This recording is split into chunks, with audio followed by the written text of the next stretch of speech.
আচ্ছা, আপনি কি আমার ওখানে মুখ দিয়ে চেটে দিবেন? আমার খুব ভালো লাগবে। আমি তোমায় কোথায় মুখ দিয়ে চেটে দিব? কোথায় আবার? জানেন না কোথায়? ওখানটা ভালো করে জিভ দিয়ে চেটে চেটে দিবেন। না, আমি পারবো না কোথাও চেটে দিতে।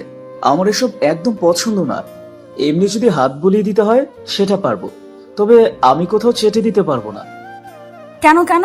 আমার ওটা চেটে দিলে কি হবে? আমিও তো ওই দিন আপনার ওটাকে পুরো মুখে নিয়ে চুষে চুষে খেয়েছি। আমার তো খারাপ লাগেনি। তোমার লাগেনি, কিন্তু আমার তো লেগেছে সোনা। বোঝার চেষ্টা করো, আমি এসব পছন্দ করি না। তাছাড়া তোমার ওখানে থাকা জীবাণু তো আমার মুখে চলে আসবে, তাই না? পরে তো আবার আমি একদম অসুস্থ হয়ে যাব। না, আপনার কিচ্ছু হবে না। আপনি একবার ট্রাই করে দেখুন না, মজা পাবেন খুব। আমি বলছি তো, আমার কথাটা শুনুন। উফ রুহি, আমায় এমন করে জোর করো না তো, প্লিজ। এই নোনতা নোনতা স্বাদ আমার মুখে লাগলে মানে আমার অদ্ভুত তো লাগবেই, তাই না? সেই সাথে একটা নেশা নেশা ভাব চলে আসবে। একটু বোঝার চেষ্টা করো। ও মা, তো আসুক না। আমার আপনার ওই চেটে দেওয়াটা ভীষণ ভালো লাগে। দিন না, একটু চেটে দিন। আর কত অপেক্ষা করাবেন? রাজ রুহিকে বারবার করে বুঝিয়ে বলছে রাজ কিছু চেটে দিতে চায় না, আর রাজের কাছে এটা ভীষণ অস্বস্তিকর। তাছাড়া এইসব চেটে খাওয়াতে অনেক রোগও হতে পারে, তাই রাজ চাইছে না রুহির কথা মতো চেটে দিতে। কিন্তু রুহি তো রাজের কোনো কথাই শুনছে না। রুহি বারবার করে রাজকে জোর করছে। রাজ এক পর্যায়ে খানিকটা বাধ্য হয়ে গিয়ে রুহিকে উদ্দেশ্য করে বলল, আচ্ছা, ঠিক আছে, আমি তোমারটা চেটে দিব, তবে একটা শর্ত আছে আমার। কি শর্ত? তুমি যে শর্ত দিবে আমি সেটাই মানবো। বলো না কি শর্ত? আমার খুব ইচ্ছে করছে, প্লিজ। হুম, আমার শর্তটা হলো আমি তোমার ওখানে চকলেট দিয়ে তারপর চেটে দিব। মিষ্টি মিষ্টি লাগবে, মজা পাবো। কি সব বলছো? ওখানে কি চকলেট দিয়ে চেটে খাওয়া যায়? তুমি এমনিতেই চেটে দাও। এমনি চেটে দিলে কি মজা পাবে না নাকি? হুম, এমনি চেটে দিলে তো নোনতা নোনতা লাগবে। তুমি চকলেট দিয়ে চেটে দিতে দিবা কিনা সেটা বলো। আমি চকলেট ছাড়া চেটে দিতে পারবো না। উফ, তুমি আসলে একটা ফাজিল। দাও, চকলেট দিয়ে চেটে দাও। ভালো করে চেটে দিবে যাতে করে আমি মজা পাই। ঠিক আছে, তাই দিচ্ছি। ওয়েট, তোমার ওখানে আগে চকলেট মাখিয়ে নিই। চকলেট মাখিয়ে নিয়ে ভালো করে চেটে চেটে খাবো একদম। রাজ কথাটি শেষ করতে নিজের পকেট থেকে একটা চকলেট বের করে রুহির ওখানে ভালো করে লাগিয়ে নিল। রুহি রাজের এমন ছোট বাচ্চার মতো কাজ দেখে মুচকি হেসে উঠল। বিছানায় শুয়ে থেকে রুহি রাজের জিভের আদরের জন্য অপেক্ষা করতে লাগলো। রুহির এই অপেক্ষার প্রহর বেশিক্ষণ স্থায়ী হলো না। রাজ সম্পূর্ণ চকলেট লাগিয়ে নিয়ে রুহির ওখানটায় ভালো করে জিভ দিয়ে চেটে দিতে লাগলো। রাজের ঠোঁটের চোষা আর জিভের আলিঙ্গন পেয়ে রুহি ভীষণ শান্তি পাচ্ছে। রুহি রাজের জিভের পরশ চোখ বন্ধ করে অনুভব করছে। ভীষণ রকম শান্তি পাচ্ছে রুহি এই আদরে। রাজ ভালো করে চেটে খেয়ে নিল। রুহির রাজের দিকে চোখ তুলে তাকাতেই হেসে ফেলল, কারণ রাজ একদম ছোট বাচ্চাদের মতো করে চেটে চুষে খাচ্ছে। রাজের খাওয়া শেষ হতেই রাজ রুহিকে উদ্দেশ্য করে বলল, কি এখন কেমন লাগছে? উফ, কি শান্তি লাগতেছে, বিশ্বাস করো। একদম মন ভরে খেতে পারছি। আমি তো প্রথমেই বলেছি তুমি চেটে খাও, মজা পাবে, কিন্তু তুমি তো আমার কথা শোনো না। আমি আর কি করব? উফ, এমনি কি তোমার এটা চুষি দিলে মজা পেতাম নাকি? চকলেট দিয়েছি বলেই তো মজা পাচ্ছি। ওমা, তাই নাকি? চকলেট ছাড়া বুঝি মজা পেতে না? একদম পেতাম না। তাই নাকি ফাজিল? দেখো কেমন করেছো চেটে চেটে। উফ, আমার হাতের আঙুল দুটো একদম সাদা হয়ে গেছে। রুহির কথাটা শুনে রাজ রুহির হাতটা নিজের সামনে নিয়ে নিল। রুহির হাতের দিকে তাকাতে রাজ চমকে উঠল। সত্যি তো রুহির হাতটা একদম সাদা হয়ে গেছে। রাজ বুঝতে পারছে না এমন করে চোষার কারণে কি এটা এমন করে সাদা হয়ে যেতে পারে। রাজ রুহির চোখের দিকে তাকাতেই দেখতে পায় রুহির চোখে মুখে খুশির ছাপ। রাজ রুহিকে উদ্দেশ্য করে মৃদু কণ্ঠে বলতে লাগলো, এই, তুমি এরকম করে হাসতেছো কেন? আমি তোমার হাতের এমন অবস্থা করার পরও তুমি হাসতেছো। কোথায় তুমি আমাকে বকবে তা না করে তুমি হেসেই চলেছো। তো কি করব? তোমার এমন পাগলামি দেখতে যে আমার ভীষণ ভালো লাগে। ভালো লাগে বললেই হলো? তোমার হাতে শেক লেগে গেছে, তাই তো তুমি আমায় চুষে দিতে বললে। এখন আমি চুষে এমন করে ফেলেছি। সত্যি আমার কাছে খুব খারাপ লাগছে, বিশ্বাস করো। এই পাগল, খারাপ লাগার কি আছে? তুমি আদর করে দিয়েছো বলেই তো আমার আঙুলে এখন জ্বালা করছে না। সোরা কমেছে? হ্যাঁ, সত্যি কমেছে পাজিটা। এখন যাও, তুমি তোমার কাজ করে নাও, আর আমিও আমার কাজ করে নিচ্ছি। হোয়াট? এখন আবার তোমার কি কাজ? এই পোড়া হাত নিয়ে আবার কি কাজ করবে তুমি? ও মা, আমার কি কাজের শেষ আছে নাকি? আমার হাজারটা কাজ পড়ে আছে। তুমি আমায় নিয়ে তো ভেবো না, আমি ঠিক আছি। তুমি ঠিক থাকলে তো তোমায় এখন রুম থেকে যেতে দেওয়া চলবে না। আমার মাথায় একটা বুদ্ধি আসছে, সেটাকে সফল করতে হবে। মানে? এই, তুমি আমায় যেতে দিবে না কেন? আর তোমার মাথায় এখন আবার কি বুদ্ধি আসলো? আমায় একটু খুলে বলো। খুলে তো বলবোই, তার আগে আমায় দরজাটা বন্ধ করতে হবে। ও মা, দরজা কেন বন্ধ করতে হবে? এই রাজ, তোমার মাথায় আসলে কি চলছে আমায় একটু বলে যাও। তোমায় বলবো কেন? হ্যাঁ, আগে কাজটা করতে তো দাও, তারপর তোমায় বলছি। রাজ কথাটা বলতেই দরজার দিকে এগিয়ে যায়। রুহি রাজের দিকে এক দৃষ্টিতে তাকিয়ে আছে। রুহি বুঝতে পারছে না রাজের মাথায় কি চলছে। রাজ দরজাটা বন্ধ করে দিয়ে সোজা চলে আসে রুহির কাছে।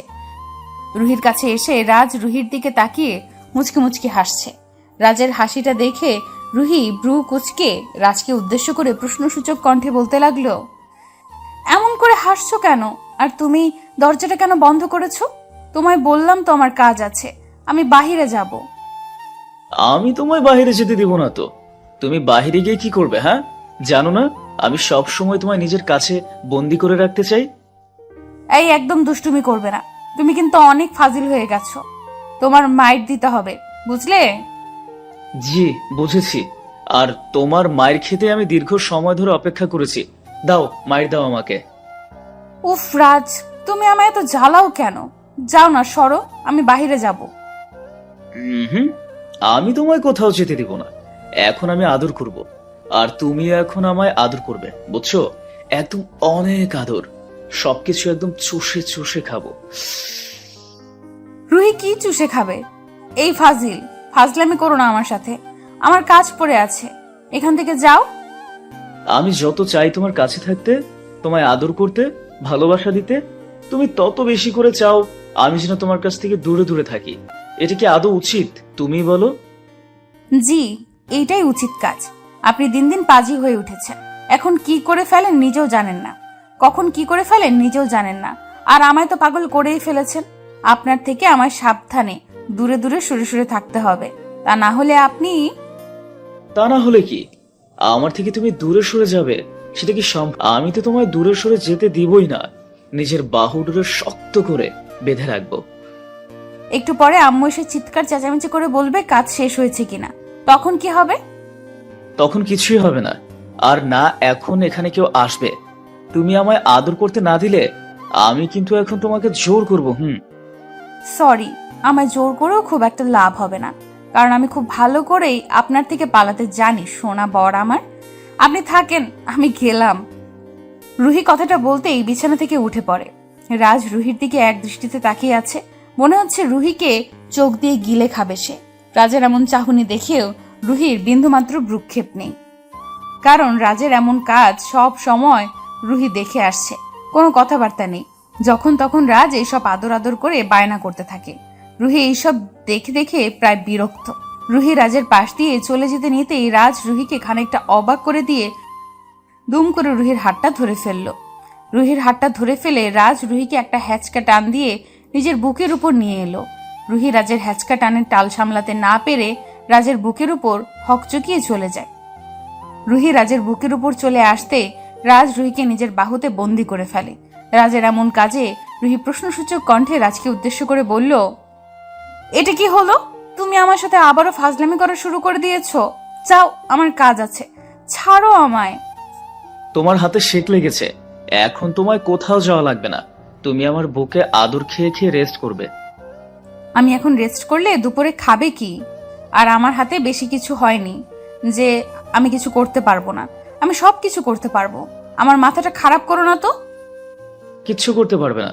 যতক্ষণ আমি আছি ততক্ষণ কোথাও যেতে পারবে না তুমি। উফ, আমার ঠোঁটে স্বাদ নিতে দাও না সোনা, প্লিজ। রাজ রুহির সাথে ফাজলামি করছে, রুহিও রাজের সাথে একটু দুষ্টুমি করছে। রাজ রুহির দুষ্টুমির মুহূর্তটা বেশি সময় স্থায়ী হলো না, কারণ রাজের রুমের সামনে রাজের মা এসে দরজায় নক করলো। রাজ রুহিকে নিজের বুকের উপর থেকে সরিয়ে নিয়ে দরজার দিকে এগিয়ে গিয়ে দরজাটা খুলে দিতেই রাজ দেখতে পেল তার আম্মু দাঁড়িয়ে আছে। রাজ নিজের আম্মুকে রুমের সামনে দেখে বলে উঠল, কি হলো আম্মু, তুমি কেন আসতে গেলে কষ্ট করে? আমায় ডেকে দিলেই তো হতো, আমি তো চলে যেতাম। সেটাই তো জানি, কিন্তু বৌমা কোথায়? রুহি তো রুমে আছে আম্মু, কিন্তু কেন? বৌমাকে এগিয়ে আসতে বল বলছি। কেন? রাজ তার আম্মুর কথাটার মানে বুঝলো না। হঠাৎ করে তার আম্মু এতটা গম্ভীর ভাবে কথা বলছে কেন? রাজ রুহির থেকে দেওয়ার আগেই রুহি দরজার সামনে হাজির। আম্মুকে উদ্দেশ্য করে রুহি বলল, জি আম্মু বলুন। কি বলবো, দুপুর গড়িয়ে যাচ্ছে, এখনো রান্না শেষ হয়নি আর তুমি কিনা রুমে এসে বসে আছো? না আম্মু, আসলে আমি একটা জিনিস নিতেই আসলাম, তাই আর কি লেট হয়েছে। হোয়াট? তোমার আবার রুমে কি কাজ? আর জিনিস দিয়ে তো সাথে সাথে চলে যেতে পারতে নাকি? রাজের আম্মুর কথাটা শুনে রুহি কোনো শব্দ করলো না। শ্বশুর বাড়িটা সবার কাছে প্রিয় হয় না, আবার সকলের কাছে অপ্রিয় হয় না। রাজ রুহিকে চুপসে যেতে দেখে রুহিকে সরিয়ে দিয়ে রাজ নিজের মায়ের উদ্দেশ্যে বলল, আসলে আম্মু, ওর হাতে একটু শেক লেগে গেছে বুঝছো, তাই ও মেডিসিনের জন্য এসেছিল। রাজের কথাটা শুনে রাজের মা চমকে যায়। উনি রুহির দিকে এগিয়ে এসে রুহির হাত ধরে বিচলিত কণ্ঠে বলে উঠল, কোথায় কোথায়? একটু সাবধানে কাজ করবে তো নাকি? আমি বুঝতে পারি না তুমি এত কেয়ারলেস কেন। জ্বালা করছে? না আম্মু, জ্বালা করছে না, একটু পর ঠিক হয়ে যাবে, আপনি চিন্তা করিয়েন না। আমি এখনই যাচ্ছি রান্না করে নিয়ে আসতে। হ্যাঁ, কোনো প্রয়োজন নেই, তুমি এখানেই থাকবে, আমি দেখছি। আর শোনো, রাজ রুহির খেয়াল রাখবে। আচ্ছা আম্মু। রাজের আম্মু তাদের সামনে থেকে চলে যেতে রাজ দরজাটা আলতো করে চাপিয়ে দিয়ে দুম করে রুহির কোমর ধরে রুহিকে দেওয়ালের সাথে চেপে ধরে মৃদু কণ্ঠে রুহিকে উদ্দেশ্য করে রাজ বলে উঠল, কি ব্যাপার, আমার থেকে সবসময় এমন করে তুমি পালিয়ে যাও কেন? হ্যাঁ, কি সমস্যা তোমার? আমার কি সমস্যা হবে? সমস্যা তো তুমি নিজেই করেছো। আমি তো শান্ত হয়ে নিজের কাজ করছি, নিজের মতো সব করছি, তুমি নিজেই তো কোথা থেকে এসে হাইপার হয়ে উঠেছো। আমি তো একদম নর্মাল আছি। তুমি আমায় আদর করতে দাও না দেখেই তো আমি রাগ করি আর আমি কষ্ট পাই। ও মা, তাই? আমি তোমায় আদর করতে দেই না দেখে তুমি রাগ করে ফেলেছো? তাই করেছি। এখন একটু আদর করে দিতে দাও না সোনা, প্লিজ। উফ রাজ, তুমি আসলে একটা ফাজিল, জাস্ট চুমু খাবে আর কিছু না। রুহির কথাটা শেষ হবার পূর্বে রাজ দুম করে রুহির কোমরে ধরে রুহির ঠোঁটের দিকে নিজের ঠোঁটজোড়া এগিয়ে দিয়ে নিজের ঠোঁটের ভাঁজে রুহির ঠোঁটজোড়া নিয়ে নিল। পরম আবেশে রাজ রুহির ঠোঁটজোড়ার উপর ভালোবাসার পরশ এসে দিতে লাগলো। রুহি রাজের ঠোঁটের পরশে প্রবলভাবে শিহরিত হলো। সারা শরীর যেন রুহির কেঁপে কেঁপে উঠছে। রাজ রুহির ঠোঁটের উপর আর গভীরভাবে চুমু খেতে রুহি প্রবলভাবে কেঁপে কেঁপে উঠল। রাজ রুহির এমন কম্পিত শরীর দেখে যেন আরো বেশি উন্মাদ হয়ে যায়। রুহির ঠোঁটে চুমু খাওয়ার পর রাজ রুহির ঘাড়ে গলায়ও চুমু খায়। রাজ রুহিকে চুমু খেতে খেতে পাগল করে যাচ্ছে। ওইদিকে নিজের স্বামীর এমন দুষ্টু মিষ্টি আদর খেতে যেন ভীষণ ভালো লাগছে রুহির। রাজ রুহিকে বিছানার দিকে নিয়ে যেতে নিতেই রুহি রাজকে উদ্দেশ্য করে বলল, এই রাজ, কোথায় নিয়ে যাচ্ছ আমায়? ও মা, কোথায় আবার? আমাদের বিছানায়, ওখানে গিয়ে তোমায় আদর করতে হবে তো নাকি? ওফ, তুমি আমায় এখন বিছানায় নিয়ে গিয়ে আদর করবে? ঠিক আছে, চলো বিছানায় যাই, তবে আগে তুমি যাও, তারপর আমি আসছি। উফ, এমন না করে যদি তোমায় সাথে করে নিয়ে যাই তবে কি সেটা ভালো হয় না? একটুও ভালো হয় না, অনেক খারাপ হয়। আমার কথা তুমি শুনবে কিনা সেটা বলো। আচ্ছা ঠিক আছে, শুনলাম। চলো, এসো আমার পেছন পেছন। রাজ সরল মনে রুহিকে নিয়ে বিছানার দিকে এগিয়ে যেতে লাগলো। বিছানার দিকে এসে রাজ রুহির জন্য পেছন ফিরে তাকাতেই রাজ চমকে উঠল, কারণ রুহি তার সাথে বিছানা অবধি আসেনি। রাজ দরজার দিকে তাকাতেই দেখতে পায় রুহি দরজার দিকে আছে আর রাজের দিকে তাকিয়ে খিলখিল করে হাসছে। রাজ রুহিকে হাসতে দেখে আপন মনে বলে উঠল, তবে কি রুহি আমায় ধোকা দিল? রাজ রুহির দিকে এগিয়ে আসতেই রুহি পালিয়ে যায়।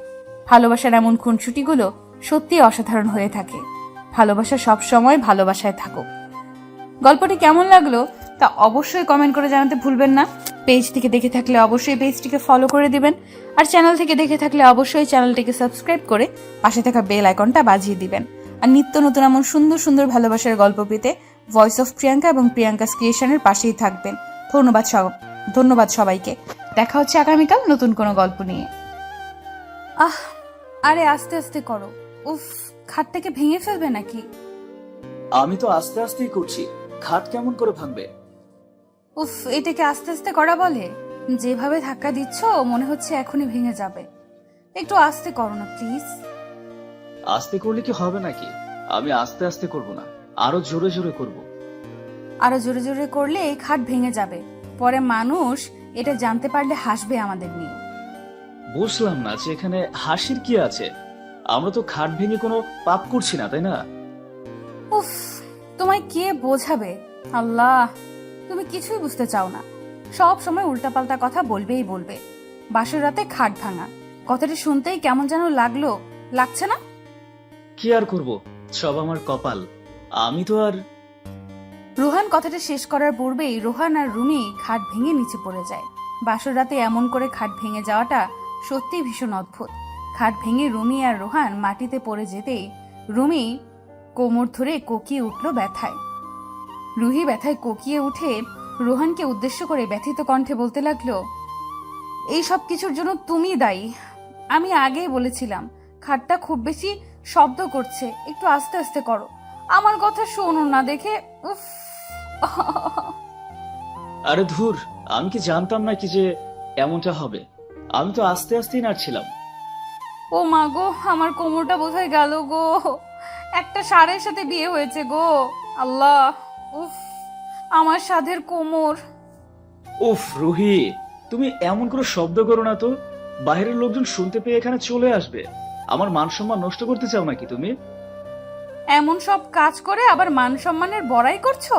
তোমার কি একটু লজ্জা বলতে কিছু নেই? ওমা, আমি কি জামা কাপড় ছাড়া আছি নাকি যে আমার লজ্জা করবে? উফ, অসহ্যকর একটা লোক বাবা। আমি মরে যাচ্ছি আমার জ্বালায়, আর উনি মজা নিচ্ছে। শোনো, ব্যথা কিন্তু তুমি একা পাওনি, আমিও পেয়েছি। আর তোমার তো সুখ লেগেছে, আমার শুধু কষ্ট হচ্ছে। রাহাতের কথাতে রুহি রাহাতের দিকে অগ্নি দৃষ্টিতে তাকালো। রুহি খাট ভেঙে পড়ে যেতেই কোমরে ভীষণ ব্যথা পেয়েছে। রাহাত কথাটা বলতে বলতে উঠে পড়ার চেষ্টা করতেই দরজায় কেউ একজন নক করলো। রাহাত দরজায় নক করার শব্দ পেতেই চমকে উঠল, কারণ এত রাতে তো কেন রাহাতের রুমের দরজায় নক করবে? তাছাড়া আজ তো রুহি আর রাহাতের বাসর রাতে কেউ কি এত রাতে নবদম্পতির রুমে আসে? রাহাত দাঁড়িয়ে পড়তেই আবারও দরজায় শব্দ হলো। রাহাত এবার রুহিকে বসা থেকে টেনে তুলে দ্রুত দরজার দিকে এগিয়ে গেল। দরজাটা খুলে দিতে রাহাত আর রুহি চমকে উঠল। দরজা খুলে দিতেই রাহাতের সামনে চলে আসলো রাহাতের দুলাভাই আর ছোট কয়েকটা শালি। রাহাত এত লোকজন তার রুমের সামনে দেখে খানিকটা হকচকিয়ে গেল। রাহাত কৌতূহলী হয়ে তার দুলাভাইয়ের দিকে তাকাতেই তার দুলাভাই দরজার সামনে থেকে রাহাতকে ঠেলে রুমের ভেতরে ঢুকে পড়ল। রুমে ঢুকে রাহাতের দুলাভাই খাট ভাঙা দেখে রাহাতকে উদ্দেশ্য করে লজ্জা মাখা হাসি দিয়ে বলে উঠল, কিরে শালা, কি করছিস এগুলো? মেয়েটা তো তোর সারা জীবনের সম্পদ, ওকে নিয়ে একটু আস্তে ধীরে করলে কি এমন হতো? আরে ভাই, আমি কি করেছি? আমি তো কিছুই করি নাই। এই খাটটা পুরাতন ছিল হয়তো, তাই ভেঙে গেছে। খাট পুরাতন ছিল না, তোর শক্তি আগের থেকে কয়েক গুণ বেড়ে গেছিল, তাই তো ভেঙে গেছে। আহারে, এই খাটের জন্য আমার কত কষ্ট হচ্ছে। খুব এমন শক্তি আমায় এর আগে দেখায়নি কেউ। দুলা ভাই, তুমি সব কি ধরনের কথা বলছো? হ্যাঁ, মনে হচ্ছে আমি ধাক্কা দিয়ে দিয়ে খাটটাকে একদম ভেঙে ফেলেছি। উমা, তুই ধাক্কা না দিলে খাট কেমন করে ভাঙলো? তুই কি বলতে চাইছিস এই কাজটা রুহি করেছে? কি রুহি তুমি করেছো নাকি? দুলাভাইয়ের কথায় রুহি মাথা নিচু করে না সূচক মাথা নাড়ালো। রাহাত এবার চরম বিরক্ত হয়ে যাচ্ছে। রাহাতের দুলাভাই এসব কি ধরনের কথা বলছে? আর রাহাতের এই ছোট ছোট শালিগুলো কিছু না বুঝেই খিলখিল করে হাসছে। রাহাত তার দুলাভাইকে উদ্দেশ্য করে খানিকটা গম্ভীর কণ্ঠে বলতে লাগলো, দুলা ভাই, আপনার কথা কি শেষ হয়েছে? রাত তো অনেক হয়েছে, তাই না? আপনি এখন এখান থেকে আসতে পারেন। ওমা, তুই আবার রেগে গেলি কেন? নিজেই তো কাণ্ড ঘটিয়েছিস, এখন আবার নিজেই লজ্জা পাইছিস? কাজটা করার আগে মনে ছিল না? ভাইয়া ভাইয়া, খুব বেশি হয়ে যাচ্ছে কিন্তু। খুব বেশি তো হয়েছেই, তা না হলে কি এমন করে করতেছিস নাকি? আল্লাহ, আমি জীবনেও এমন ছেলে দেখিনি। Rahat very bad. দুলাভাইয়ের কথাটা শেষ হতেই রাহাতের রুমে রাহাতের বাবা মা আর বোন চলে আসে। তারা বাসর ঘরে চিৎকার চেঁচামেচির শব্দ পেয়ে এখানে এসেছে। রাহাতের বাবা মা রাহাতের রুমে আসতেই যেন চমকে উঠল। খাট ভাঙা দেখে রাহাতের মা বাবা রাহাতকে উদ্দেশ্য করে বলে উঠল, কি রে রাহাত, এই খাট কি করে ভেঙে গেল? কি হয়েছে? না মা, আসলে আহা আম্মা, আপনি এসব বুঝতে পারবেন না, পুরাতন খাট তো, তাই আর কি। আপনি আর আব্বা এখন যান, আমরা ঠিক করছি সব। রাহাতের দুলাভাই যেন রাহাতের ইজ্জত মারতে উঠে পড়ে লেগেছে, তাই তো এসব উল্টাপাল্টা কথা বলে তাকে লজ্জা দিচ্ছে। রাহাতের দুলাভাইয়ের কথা শুনে রাহাতের মা বাবা কিছু একটা আঁচ করতে পেয়ে লজ্জা পেয়ে দ্রুত চলে যায় রাহাতের রুম থেকে। রাহাতের বাবা মা চলে যেতেই রাহাতের বোন রাহাতকে উদ্দেশ্য করে বলতে লাগলো, কি রে রাহাত, এইসব কি? কেমন করে হলো? আমি আর কি বলবো, তোর জামাইকে জিজ্ঞেস কর। আমার মান সম্মান খেতে একদম উঠে পড়ে লেগে গেছেন উনি। উফ আসিফ, তুমি আবারও আমার ভাইটার পেছনে লেগেছো। আমি বুঝি না তুমি সব সময় আমার এই ছোট্ট ভাইটাকে কেন জ্বালাও। কে আমার ছোট ভাই রাহাত? আর কার কথা বলবো আমি?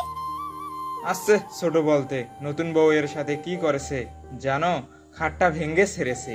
সি সি, কি অসভ্য ছেলে রে বাবা। রাত্রি তার স্বামীর কথা শুনে রাহাতের দিকে দৃষ্টিপাত করতেই রাহাত নিচে মাথাটা করে ফেললো।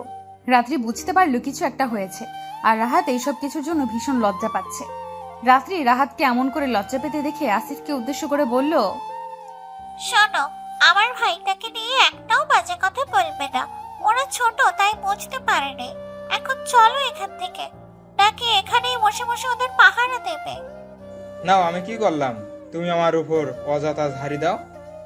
আহ, চলো না রুমে, তুমি না বড্ড বেশি কথা বলো।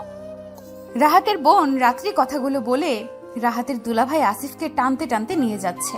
রাহাত দরজাটা বন্ধ করে দিতে এগিয়ে যেতেই রাহাতকে উদ্দেশ্য করে তার দুলাভাই বলতে লাগলো, পুরো জীবনটা পরে আছে, মেয়েটা তো আর পালিয়ে যাচ্ছে না।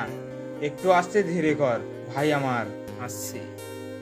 রাহাতের দুলাভাইয়ের কথাটা শুনে রুহি খিলখিল করে হেসে ফেলল।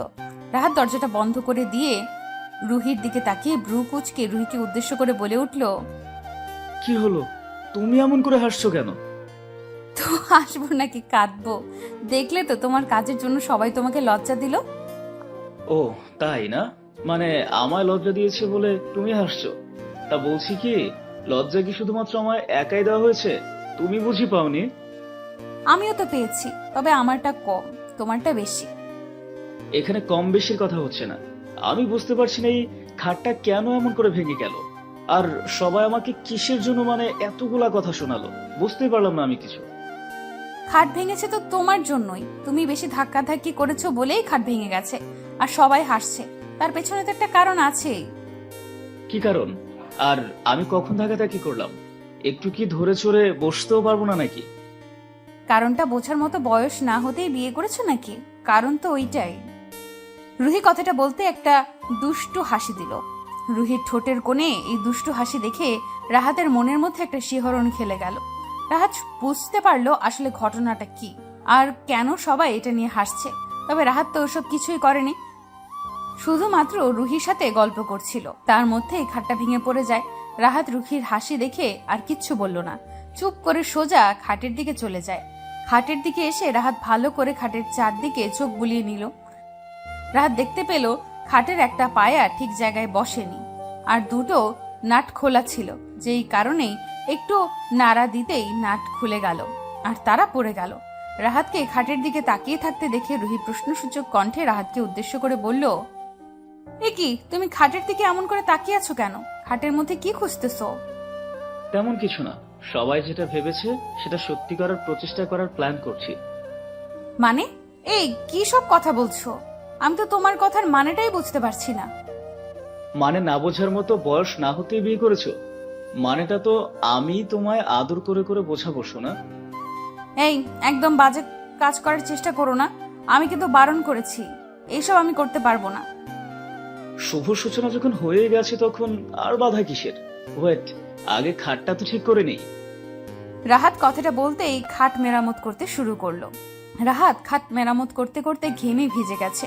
রুহি রাহাতের দিকে এক দৃষ্টিতে তাকিয়ে আছে। নিজের ভালোবাসার মানুষটির প্রতি যেন রুহি একটু বেশিই টান অনুভব হচ্ছে হৃদয়ে। রাহাত আর রুহির বিয়েটা পারিবারিকভাবে হলেও অনেক ঝামেলা পোহাতে হয় তাদের। প্রথমত বিয়ের সব কথা পাকা হবার পরেও তাদের বিয়ে নিয়ে সময় ক্ষেপণ হতে শুরু করে। বিয়ের কথা পাকা হবার পরেও প্রায় 7-8 মাস তারা এমনই থাকলো, কারণ তাদের বিয়ে হচ্ছে না। রাহাত রুহির সাথে প্রায় প্রতিদিনই দেখা করত, কথা বলতো, তবে তাতে কি আর শান্তি হয়? রাহাত রুহির আদর ভালোবাসা পাবার জন্য ব্যাকুল হয়ে ওঠে, কিন্তু বিয়ের আগে তো আর কিছু করা যায় না। অনেক অপেক্ষার পর রাহাত রুহিকে অবশেষে নিজের করে পায়। আর এই তো এতদিনের মাঝেই রুহি আর রাহাতের মধ্যে ভালো বন্ধুত্ব ও বোঝাপড়ার একটা সুযোগ তৈরি হয়। রাহাতের সাথে অতীতের কিছু কথা নিয়ে ভাবছে। ভাবনার মাঝে রুহি এতটাই মগ্ন যে কখন রাহাত সব কাজ শেষ করেছে সেটা খেয়ালও করতে পারেনি। রাহাত রুহির বাহুতে আলতো করে স্পর্শ করে রুহিকে মৃদু ধাক্কা দিতেই রুহির ঘোর কাটে। রুহি রাহাতের দিকে হকচকিয়ে তাকাতেই রাহাত রুহিকে উদ্দেশ্য করে বলে উঠল, কি হলো? কোন ধ্যানে পড়েছিলে তুমি? এতক্ষণ ধরে ডাকছি, কথা কি কানে যায় না? সরি, আমি একটু। ওমা, তুমি খাট্টিকো করে ফেলেছো? কেমন করে করলে এটা ঠিক? কেমন করে আবার? আমি সবকিছু ঠিক করতে পারি।